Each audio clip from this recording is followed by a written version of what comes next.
Naalala mo ba nung ikay bata pa lamang na tuwing weekend ay gagala kayo ng pamilya mo, nag-decide kayong kumain sa Jollibee. Sa bawat kagat mo sa Crispylicious, Juicylicious, best tasting Chicken Joy ay talagang aabot ka sa langit.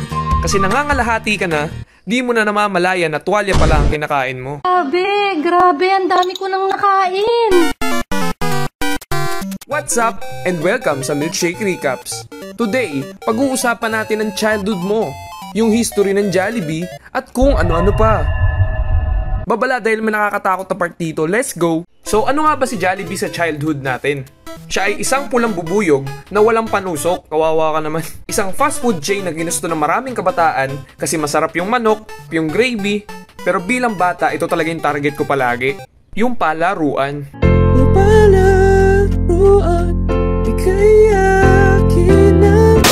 Corny mo pre. Kasi syempre, minsan kapag maraming tao, medyo matagal pa dumating yung in-order mo. Kaya habang nag-aantay ka, pupunta ka muna dun sa palaruan. Tatanggalin mo yung tsinelas mo, tapos papasok ka sa loob. Tapos paglabas mo, wala ka ng tsinelas. Nasaan na yung tsinelas ko? Tapos, may senaryo din na may makikilala kang bata, magiging magkaibigan kayo. Tapos di mo na siya makikita ulit. Bye-bye, di kita makakalimutan. Nak, sino yung naging kaibigan mo? Si ano po? Mami Sunday pa? So paano nga ba nagsimula yung Jollibee? Well, etong magandang lalaki na to ay si Tony Tan Kak Chong. At siya ang nagmamay-ari ng Jollibee. Ang pogi mo pare, chinito problems. Simula noong 1975, si Tony Kak Chong ay bumisita sa factory ng Magnolia. At dahil doon, naisipan niya magpatayo ng ice cream parlor sa Maynila. Naging successful naman, pero di siya naging kontento na hanggang ice cream lang. Kaya naglagay siya ng spaghetti, burger, at sa kilala nating lahat na Chicken Joy. Kaya noong lumipas ang 3 taon, iniyawan niya na yung Magnolia at pinangalanan niya yung business niya na kilala natin sa pangalang Jollibee. Anong nakita mo kaibigan? Kumain ka na ba? So simula nun, sumikat na ng husto yung Jollibee. Pero hanggang ngayon may mga iba't ibang pamilya ang nai-report taon-taon dahil karamihan sa mga to ay bigla na lang daw nawawala.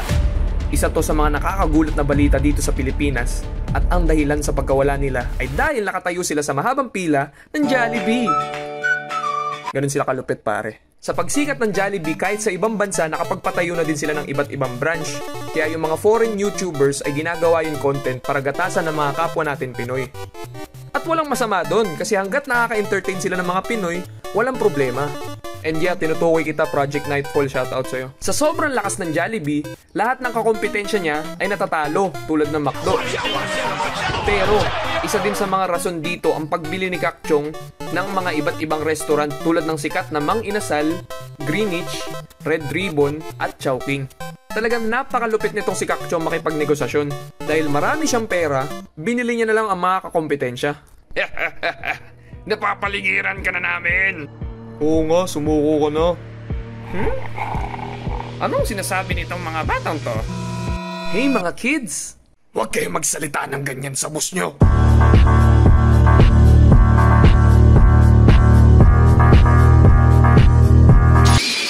Bilang bata, naging nightmare fuel sa akin yung mga mascot. Specifically si Hetty. Pero nagsisinungaling ako kung bilang bata, sasabihin kong di ako nagagandaan sa katawan niya. I mean wait, hear me out. Tingnan nyo naman kasi yung curve ng bewang. Oh yeah. Pero pagdating sa mukha, tara uwi na. Speaking of creepy, tingnan nyo naman yung mascot nila dati. Kapag habang nakain ako tapos lalapitan ako ni Jollibee, di ako titingin sa mga mata niya kasi once na mangyari yun, tititigan niya yung kaluluwa mo na parang alam niya lahat ng baho na ginawa mo sa buong buhay mo.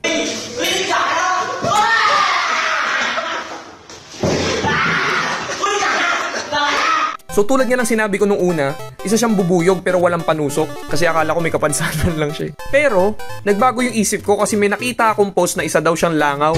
Kasi lahat ng katangian ng bubuyog ay wala sa kanya. Kasi yung bubuyog may 2 pares ng pakpak, tapos siya isa lang. Tapos wala siyang bangs na antena or kimpi. Ewan ko ang tawag dyan. Pero yung point ko is, niloko nila tayo. Tama nga ang hinala ko. Nagpaniwala tayo sa mga sinasabi nila. Sa mga commercial na binato nila sa atin, mga commercial na pinaglaruan ng ating mga damdamin, lahat ng yun hindi pala totoo. Ako, totoo pa ba ako? I mean, hindi naman natin sila pwedeng sisihin. Sa tingin ko, wala naman talaga kakain dyan kung pangalan ng restaurant nila, Jolly Langaw.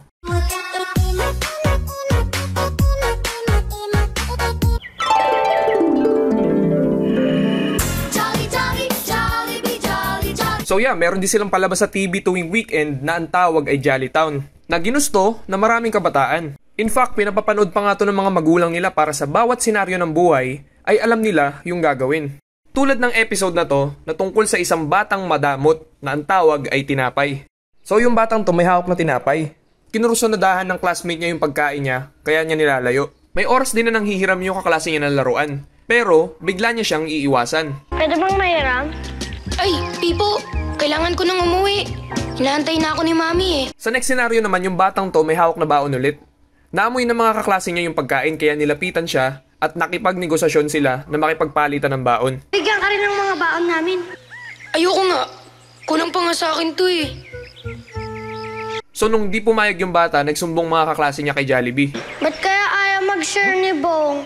Sayang, gutom pa naman ako. Sana nga matuto siyang mag-share. Marami naman siyang baon. Sa lahat ng na-witness ko, nasa side ako ng batang to. Dahil una sa lahat, may karapatan tong batang to na hindi pumayag. I mean, 4 sila oh. Talagang kulang pa sa kanya yan, mga buraot ng p***.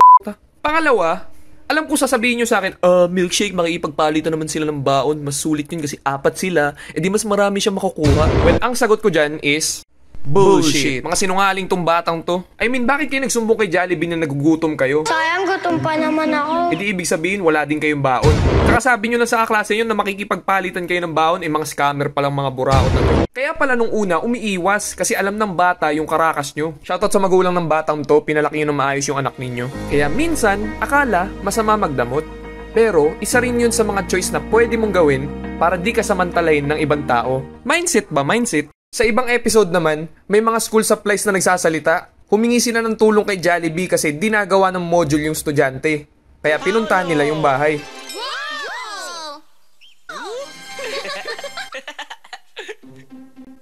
Hi, Jollibee! Hi, Twirly! Hi, Paolo!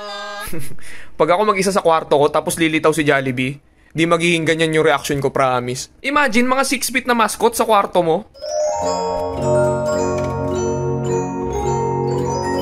So yeah, medyo traumatizing tong episode na to. Para lang mag-module yung bata, pinagalaw nila yung mga laruan niya. Medyo curse pa tong episode na to, may halo pang static. Kaya moving on, merong episode doon si Twirly na sumasayaw siya. Ginawa nila yung episode na yun para sabayan mo yung sayaw ni Twirly habang nag-aaway yung magulang mo sa likod. Hey yo, DJ, stop the music! You can walk over to these motherfucking niggas, yeah! Go, go girl! Go, go, go girl! Bahay, kubo, Yeah! munti, Okay! halaman doon. What? Ay, sari-sari. Yeah! And lastly, yung mga fun activities na pinapagawa sa'yo na pwede mong sundan. Sasamahan namin kayo ni Gabi. Tara, drawing tayo! Get your pen and paper ready. Let's draw a puppy. Papi, napakadali. Kuha lang ako ng papel. Teka lang. Let's start with a simple shape. Oblong. Ilagay natin ang oblong sa gitna ng papel. Para Okay, matansya natin oblong, ang magiging napaka-basic. laki ng ating puppy. Next, using circles and dots, let's make his nose and his eyes. Okay, tapos na ako sa mata. Sunod ko na yung ilong. And let's not forget to... Next, we draw the ears. Tenga, One. napaka-basic. Ito na ang ating puppy. Pwede nyo rin ibahin ang shapes at colors. cool. O kids, patingin nga ng mga gawa nyo. Ito po yung aso ko. Ito naman po yun sa kanila. Taran! Ang galing. Parang rin kayong mga... Chupapi mo niya nyo.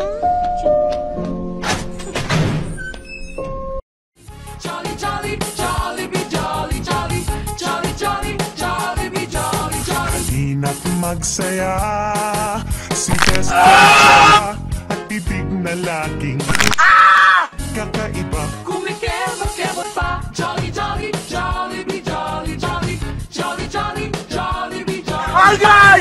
Yawa! Jolly, Jolly, Jollibee, Jolly, Jolly, Jolly, Jolly, Jollibee, Jolly, Jolly, Jolly, Jolly, Jollibee, Jolly, Jolly. So yeah, salamat sa panonood. Make sure to like, comment, and if nagustuhan mo ang ating content, don't forget to subscribe. Milko Shake ko out.